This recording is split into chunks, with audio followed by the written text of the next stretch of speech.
հայկական ասացված կազմա միջև երեխան չի լացում, մայրը կատ չի տալիս։ Այսօր մայրը Հայաստանի կառավարությունն է, որը չի ուզում երեխային լացի ձայնը լսել։ Դրա համար Արցախի հարցը, արցախցիների հարցը, որ պետք է հետ վերադառնան, չի քննարկվելու ոչ մի ատյաններում, մինչև իշխանափոխություն չլինի։ Իսկ ինչ վերաբերում է մնացած հարցերին, կարելի է ժամերով, օրերով հարցեր տալ, խոսել եւ ժամանակը չի հերիքի։ Ուղղակի ինչն է խնդիրը։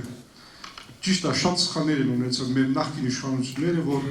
ինչ որ միտեղ թերացել են եւ իրավիճակի արդյունքում հայտնաբերվել է մի հատ անձ, որ ոչ մի արժանիքներ չուներ եւ իշխանություն է դարձել։ Եվ ինքը գալով իշխանության իր համար առաջի վտանգը սպասում էր միշտ պարոն Քոչարյանից,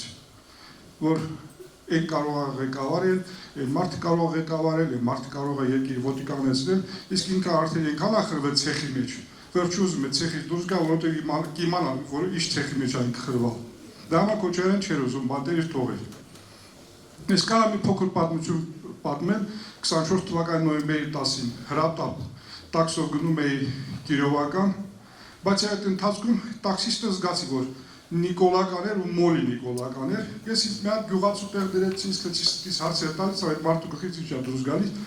Ասես Դավիթ Հաշելի մոստով ես Երևան ապրել եմ, չեմ տեսել, ես Նիկոլա սարքել, ասուց չէ ախպեր Քոչարյանի վախվանից է։ Գնացիք մտանք այդ թունելը Դիլիջանի, ասի ախպեր ես չէի իմանում, ես էլ Նիկոլու սարքել, ախպեր ես էլ է Քոչարյանի վախտից։ Ասի բայց Արփասիան սովետականության վախվանից չէր կարող սարքել։ Նիկոլը սարքել, ամա չես Քոչարյանը սարքել, ասի բայց Քոչարյանը աշկուտ հանել։ Քոչարյանը որ այդքանը սարքել, եք ասում Քոչարյանը կերել է, լավ կերել է, սարքել է կերել է։